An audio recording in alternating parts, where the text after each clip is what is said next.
자, 그럼 인벤토를 한번 열어서 작업 피처에 대해서 먼저 알아보도록 하겠습니다. 치수값이 없는 원통을 한번 만들어 보도록 하겠습니다. 스케치 마무리를 하시고 돌출로 약 100 정도 하도록 하겠습니다. 그리고 옆에 보시면 검색개 창에 보시면 원점이라고 있습니다. 인벤토 상에서는 기본 처음에 말씀드린 옵션에서 XY 평면을 기준으로 작업을 하지만은 나머지 평면들에 대해서 가시성이라고 즉 숨겨져 있습니다. 그래서 이 세 가지를 선택을 한 다음에 가시성을 한번 켜보도록 하겠습니다. 가운데 보시면 작업 피처라고 있습니다. 그래서 평면을 아래 열어보시면은 이런 식으로 쭉 평면에서 간격 띄우기, 점을 통과하여 평면의 평행, 3점, 모서리를 통과하여 곡면의 접합 이런 식으로 예, 평면을 나타내는 방법이 있습니다. 안에 있는 내용들을 한 번씩 해보도록 하시고 저는 안에 내용 없이 쉽게 간단하게 사용하는 방법을 알려드리겠습니다. 먼저 XZ 평면에서 한 100, 100만큼 떨어져 있는 평면을 만들어 보도록 하겠습니다. 원하고자 하는 평면을 선택을 하시고 왼쪽만 선택해서 쭉 드래그를 하시면 이런 식으로 치수값이 나오실 겁니다. 그래서 100을 입력을 하시면은 그만큼 떨어져 있는 걸 볼 수가 있을 겁니다. 다시 한번 해보도록 하겠습니다. 선택하시고 왼쪽만 드래그를 쭉 하시면 이런 식으로 평면을 만들 수가 있습니다. 이번에는 50 정도 입력해 보도록 하겠습니다. 다음으로는 처음에 내가 원의 크기 값을 지정을 안 하고 모르는 원통형을 만들었습니다.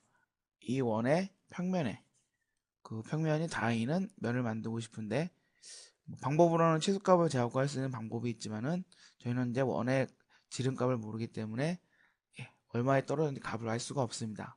그럴 때 사용하는 방법이 평면을 선택을 하시고 원하고자 하는 평면을 선택한 다음에 원의 면을 대면은 이런 식으로 면을 생성을 할 수가 있습니다. 반대쪽도 마찬가지로 선택을 하시면 이런 식으로 면과 접하는 평면을 만들 수가 있습니다. 다음으로는 이 평면과 이 평면 사이에 중심이 되는 평면을 만들고 싶다. 그럴 때 사용할 수 있는 방법이 처음 선택과 두 번째 평면을 선택을 하면은 그 사이에 있는 가운데 평면이 작성이 되게 됩니다. 이런 식으로 간단하게 인벤트에서 평면을 만들 수가 있습니다. 다음으로는 한번 각도를 갖고 있는 평면을 만들어 보도록 하겠습니다. 예를 들어서 여기에 45도를 갖고 있는 원통이 뚫려 있다고 가정을 합니다. 그러면 그 뚫려 있는 원을 만들기 위해서 평면을 잡아야 할 것입니다. 그럴 때 사용하는 방법이 우선 저희는 축을 안 만들었기 때문에 X축을 기준으로 한번 만들어 보도록 하겠습니다. 평면을 선택을 하시고 내가 각도를 주고자 하는 평면 선택을 하시고 만든 축 선택을 합니다. 그럼 이런 식으로 각도에 대해서 나타나게 될 것입니다. 저는 45도를 한번 입력해 보도록 하겠습니다. 이런 식으로 각도를 가진 축을 이용하여서 각도를 가진 평면을 작성을 할 수가 있습니다. 이 외에는 아까 말씀드린 것처럼 여러 가지 상황에 의해서 직접 선택을 해갖고 만들 수 있는 방법이 있습니다. 다음으로는 회전에 대해서 한번 알아보도록 하겠습니다. 새로운 스케치를 열겠습니다. 네. 저는 간단하게 치수가 없는 컵을 한번 만들어 보도록 하겠습니다. 이런 식으로 선을 선택을 한 다음에 간단하게 이런 식으로 치수값 없이 대략적으로 한번 만들어 보도록 하겠습니다. 회전을 하려고 하면은 그 회전축이 있어야 됩니다. 그래서 이런 식으로 선을 하나 그려주고 선택을 한 다음에 보시면 중심선 선택을 합니다. 그러면 이런 식으로 중심선이 나타나게 됩니다. 여기까지 작업이 끝났으면 스케치 마무리를 누릅니다. 그리고 이곳에 있는 회전, 단축키는 R입니다. 회전을 선택을 해서 이런 식으로 회전에 대한 값을 형상을 만들었습니다. 아까 중심선을 만들었기 때문에 자동으로 하나의 프로파일이 있고 하나의 축이 있기 때문에 이런 식으로 자동으로 생성이 되었습니다. 확인을 누르고요. 그러면은 이런 식으로 동일한 컵을 만들어 보았습니다. 그럼 다음으로는 컵에 대한 손잡이를 대략적으로 한번 만들어 보도록 하겠습니다. 컵의 손잡이는 가운데다 만들 것이므로 여기 보이는 XY 평면을 이용해 보도록 하겠습니다. 다시 XY 평면을 이용해서 스케치로 들어갑니다. 그리고 첫 시간에 배웠던 그래픽 슬라이스를 한번 이용을 해서 단면을 쳐보도록 하겠습니다. 그리고 이 끝에 라인에 잡아서 이제 손잡이를 만들 것입니다. 그래서 그럴 때 사용하는 것이 형상투영이라는 것이 있습니다. 끝에 라인을 끝부분을 이런 식으로 선택을 합니다. 손잡이는 약간 회전을 갖고 있는 형상이기 때문에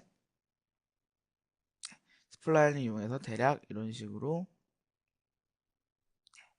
컵의 손잡이를 만들어 놓습니다. 다 끝났으면 스케치 마무리를 누릅니다.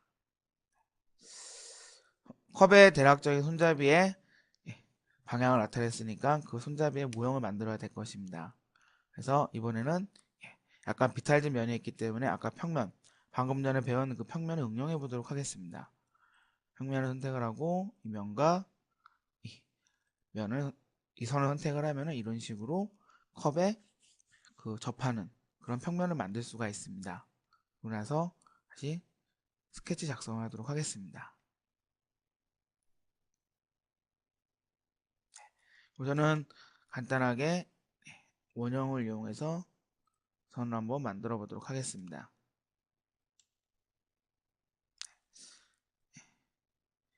이 원과 이 원을 경로를 따라서 손잡이가 만들어질 것입니다. 네, 이럴 때 사용하는 것이 스윕입니다. 그래서 스윕을 간단하게 보여드리겠습니다. 선택을 하시면은 프로파일 하나밖에 또 선택이 됐고 경로는 이걸 따라가라. 확인 누르면은 이런 식으로 간단하게 컵의 손잡이를 만들 수가 있습니다. 저는 치수값이 없고 뭐 원을 만들었는데 뭐 사각형이라던가 아니면 내가 만들고 있는 손잡이 다른 식으로도 응용을 해서 만들 수가 있으실 겁니다. 이런 식으로 해서 회전에 대해서 한번 간단하게 알아보았습니다. 다음은 스프링에 대해서 한번 인벤터에서 만들어보는 다음은 스프링에 대해서 한번 작성을 해보겠습니다. 다시 새로운 파일 하나 열어주시고 원을 하나 이쪽에다가 그려줍니다.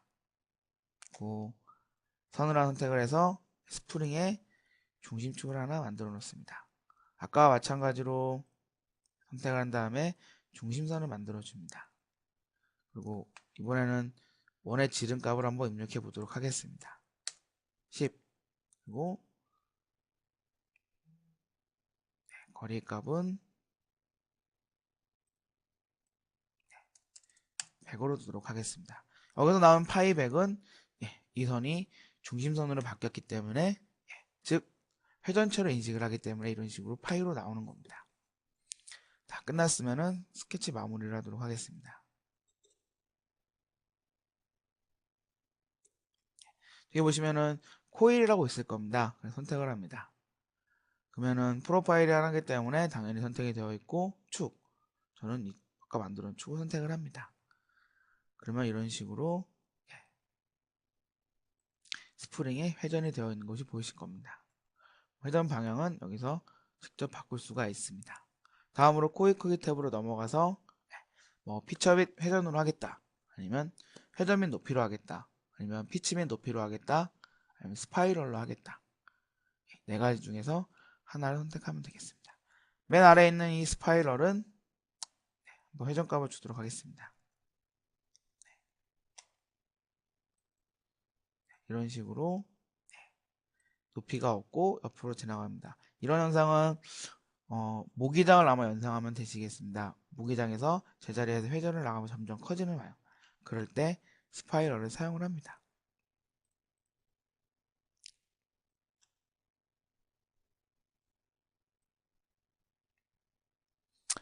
저는 피치 및 회전을 이용해서 한번 작성을 해보도록 하겠습니다. 피치는 한 30으로 주고 회전값은 한 10번 회전해라. 그러면 이런 식으로 스프링이 생성된 것이 볼 수가 있을 겁니다. 테이퍼. 코니컬 스프링을 만들 때 사용을 합니다. 뭐 테이프가 만약에 10이다. 그럼 이런 식으로 늘어나는 스프링을 작성을 할 수가 있습니다. 이런 거는 예전에 사각극 건전지에서 위쪽에 작게 나타내는 그런 스프링, 그런 것을 표현할 때 사용을 할 수가 있습니다. 다음으로 코일 엔드를 하도록 하겠습니다.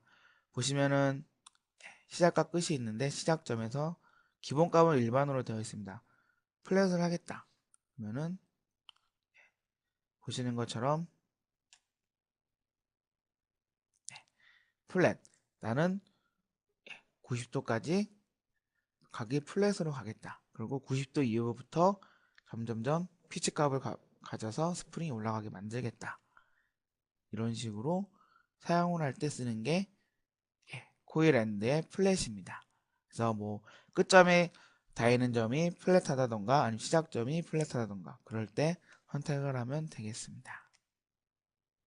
다 작성이 됐으면 확인을 누르도록 하겠습니다. 그러면 이런 식으로 스프링이 작성이 되었습니다.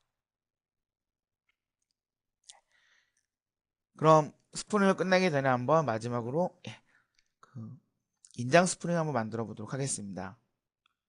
인장 스프링을 만들기 위해서는 스프링을 쭉 눌러줘야 될 것인데 여기서 스프링에 들어가면은 크기에서 아까 피치값이 10이었으니까 원의 지름값 10을 한번 입력해 보도록 하겠습니다. 선택을 하는 순간 코이피처 편집 실패라고 에러값이 나오게 되어 있습니다. 즉 붙여서는 안 된다는 것을 나타낼 수가 있습니다. 이럴 때 사용할 수 있는 방법이 0, 1이다. 한 1000분의 1 정도는 인벤터에서 인식을 합니다. 즉 저의 눈에는 딱 붙어 있는 걸 보이지만 인벤터 상에서는 약간 떨어져 있는 것을 인식을 할 것입니다. 그래서 이런 식으로 사용을 하게 되시면은 보이는 것처럼 인장 스프링을 만들 수가 있습니다. 저희 눈에는 완전히 딱 붙어 있는 걸로 보일 겁니다.